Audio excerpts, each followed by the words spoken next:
Well, let's bring into the conversation Tom Fletcher, who is the United Nations Under-Secretary General for Humanitarian Affairs and Emergency Relief Coordinator. He joins us from Geneva. Thank you very much indeed for speaking to us.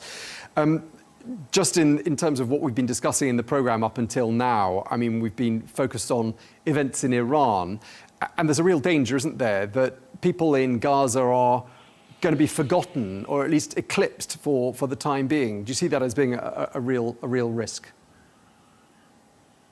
Well, there are multiple dangers here. I mean, there's the danger of escalation and what that would mean to tens of millions of people across the region who are already in such dire need. It's why we're saying to the parties, step back from the brink. You know, we need cool heads. We need diplomacy to prevail there. But you're right, there is also this danger that we lose the attention that we need on the levels of starvation, in particular in Gaza itself. And this massive effort that we need to have underway to help us deliver at scale and save lives in the numbers that we need to save lives. You were in Gaza, I gather, earlier on this year. I mean, just paint the picture for us from when you were there. I mean, clearly things have changed, you know, for the worse since then. But I mean, first of all, had you ever seen anything like it? I haven't. No, I got in, it was about halfway through the 42-day ceasefire. And at the time we were delivering 600, 700 trucks of aid a day. We've managed about that number since the 19th of May, which shows you the restrictions that we're facing right now. And I drove in through the north. I'd been in Nir Oz kibbutz, which was one of those kibbutzim that was hit hard on October the 7th. 1 in 4 people there was killed. Very, very moving visit. But then you enter Gaza itself, and for miles and miles, all you see is just desolation, massive destruction. You can't see what was a mosque, what was a school, what was a hospital, what was a home. You see dogs pulling corpses from the rubble. And you see people who are just clinging on hour by hour, day to day, but determined to survive. I mean, there are accusations and labels that are being bandied around, labels like genocide and war crimes, things that Israel denies. Clearly, though, people are starving. Food is in extremely short supply, fuel, clean water as well. I mean, what do you think is the best way to describe the situation? Do you think genocide is an apt label? So I'm not a lawyer, and so that's not the label I would use. I'd leave that to the courts who are working on those questions right now. What I'm interested in is getting that aid in and preventing further starvation in Gaza.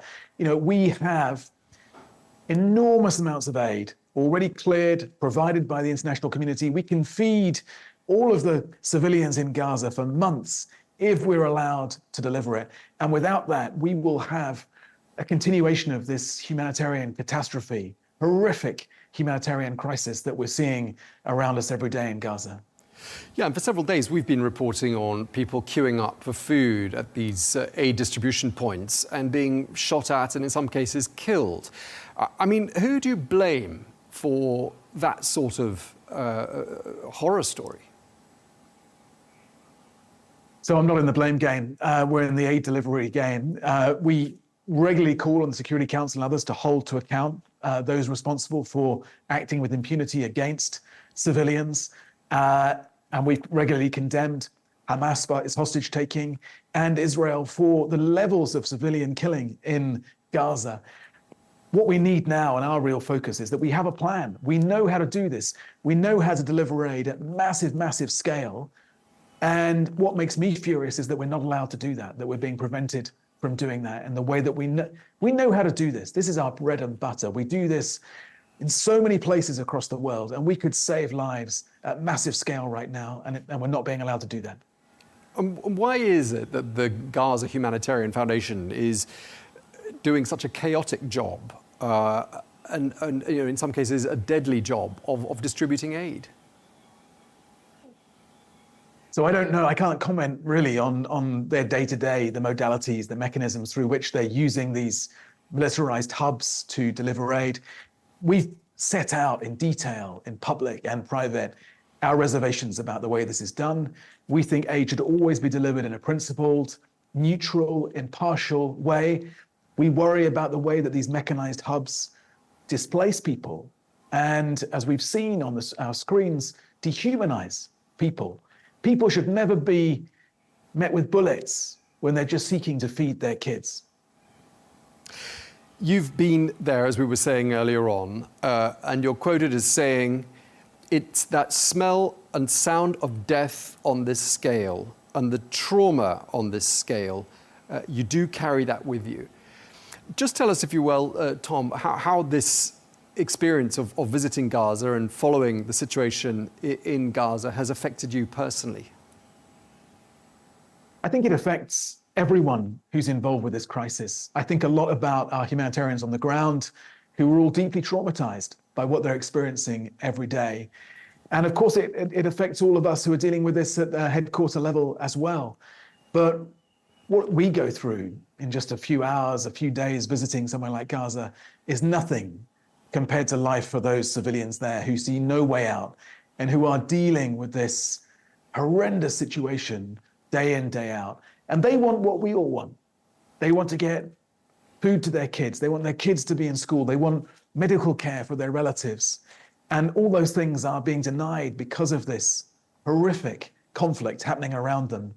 And they are suffering unimaginably. And ultimately, they must be the focus of all of our attention. But when you were talking to us earlier on, telling us about the sight of dogs eating deceased human beings, I mean, that's horrific, even as an image to conjure up in one's mind. I mean, is there an anecdote or an encounter that stands out amongst the probably very many as being perhaps the most haunting? And if so, what is it? So many haunting memories from conversations, because I overnighted there. I spent a lot of time talking to civilians about their experiences. It's so shocking when you meet someone who has walked 4 days to try to get water for their family. And the old man, just held up this small jerry can of water and just said, "This is all I have right now. I've lost everything."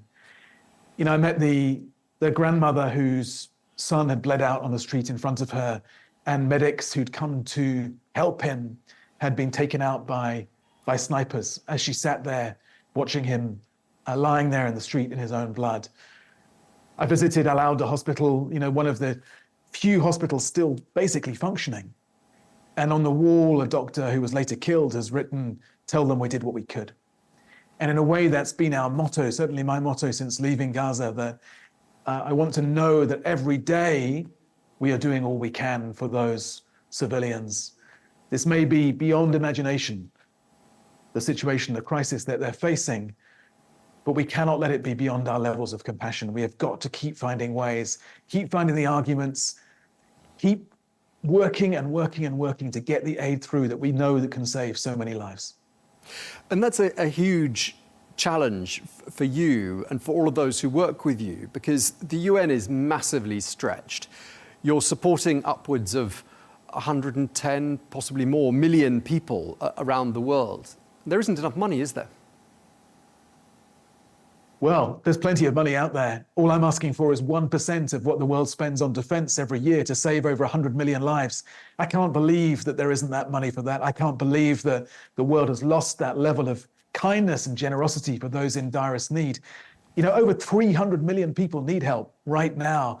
And we've gone through this brutal life and death set of choices, horrific choices we've had to make to prioritize just over 114 million of those for urgent life-saving support.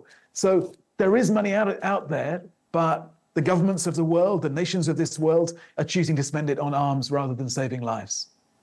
Yeah, you're quoted as saying, the mathematics is cruel, the consequences are heartbreaking. So I'm assuming you've had to make some extremely agonizing choices as to where you're going to spend money and where you're going to have to cut back. In terms of the hole in the budget and the shortfall, what are we talking? Well, we appealed for $47 billion to reach 307 million people globally. Now, we don't know what we'll get for sure, but last year our appeals were under half funded. And I imagine that this year, particularly with the US cuts, but with cuts elsewhere, that we'll get even less. We will save as many lives as we can with the money that we're given, and we will bring in the efficiencies, the prioritizations to do that. But ultimately, you're right. we are having to sit here and decide which lives to save and which lives not to save. And the frustration is that we know how to save lives at much, much greater scale. We've got the plans, we've got the people, we've got the coalitions, we've got the networks among local communities who can do this. But the world is not giving us the resources to respond. And as you say, millions of people, hundreds of millions of people around the world dependent on that aid in some 70 countries, I gather. Perhaps it's more than that. Where would you say this shortfall of funding and the corresponding cutback in aid is going to be felt most acutely? Everywhere. Everywhere. It will be felt by parents who see their kids die in front of them. It will be felt, as I saw in Afghanistan a few weeks ago, by mothers who lose their children because they have to cycle 3 hours to the nearest hospital because the local clinic has shut down. It will be felt by victims of sexual violence who won't get the support they need in places like Sudan, where sexual violence has been weaponized to such an extent. It will be felt massively in the Democratic Republic of Congo, which I'm visiting next week, where our appeals are only 11% funded. So the human impact is massive. And ultimately, that leaves a mark on all of us because, I'll make the ethical case, the moral case for helping people around the world. But there's also a self-interested case that we should be making to populations and governments who should be funding this work, that the result of leaving so many people in such dire need will be more pandemics, more insecurity, more inequality, more migration. You can't build a wall or put a tariff on these global challenges. You've got to get out there and meet them at source. And we are storing up problems for ourselves because of our lack of kindness. You're clearly swimming against the tide because the hunger situation is worsening in some 13 different hotspots around the world. Some of them receive very little attention in the world media. I'll just list a couple of them. Maybe there are many more that you can think of off the top of your head. But Afghanistan, Sudan, South Sudan, Haiti, Mali, Yemen, the Democratic Republic of Congo, which you mentioned. I mean, the list seems to be growing. I mean, almost by the week, doesn't it? Yeah, and these are overwhelming numbers, but we can't afford to be overwhelmed. And we have humanitarians, incredibly brave, principled people going out there every day, running masses of risks and massive risks in a context where, as you say, we are overstretched, we're underfunded, and we're literally under attack. Last year was the deadliest year on record to be a humanitarian worker. But even if I asked them to stop, they wouldn't stop. They are going to drive those trucks. They're going to bust through those checkpoints. They're going to pick up those grains of those sacks of wheat, and they're going to do everything to get them to the people who desperately need them. They're the real heroes of this effort on the front line of that humanitarian mission. And of course, we do it for the communities we serve, where for all these examples I've described of inhumanity, real inhumanity, in every single one of those places, there are amazing examples of humanity as well. And the real front line are these local communities who are bearing the brunt of the scale of these humanitarian crises, but are also going out every day and supporting their neighbors and their family members and their communities. And their courage is what inspires us to keep going. Okay, I mean, clearly a few individuals around the world have the authority and the decision-making ability to put a stop to all of this. This is my last question to you. What is your message to those individuals? You don't have to name them. I'm sure most people know who they are. What's your message to them, given the situation that you face and that humanitarians like you face with dwindling funds? I think my message to the most powerful individuals, the wealthiest individuals on the planet, is that we can do this. I mean, what a legacy this is. Put down everything else you're doing and think about saving 100 million lives in the coming year. And we have the plans, we have the networks, we know how to do it. We just need the funding. And all we're asking for is 1% of what you'll spend on defense. I suspect you'll spend more than that on defense this year, let's be honest. 1% of all of that, and we can do something extraordinary that will help you be remembered for your generosity to those in direst need. And is there anything more important than saving those 100 million lives? If there is, I haven't seen it. OK, well, thank you very much indeed for taking the time to speak to us. We really appreciate it. Tom Fletcher, UN Under-Secretary General for Human Affairs and Emergency Relief Coordinator. Thank you very much indeed for your time. Thank you, Tom.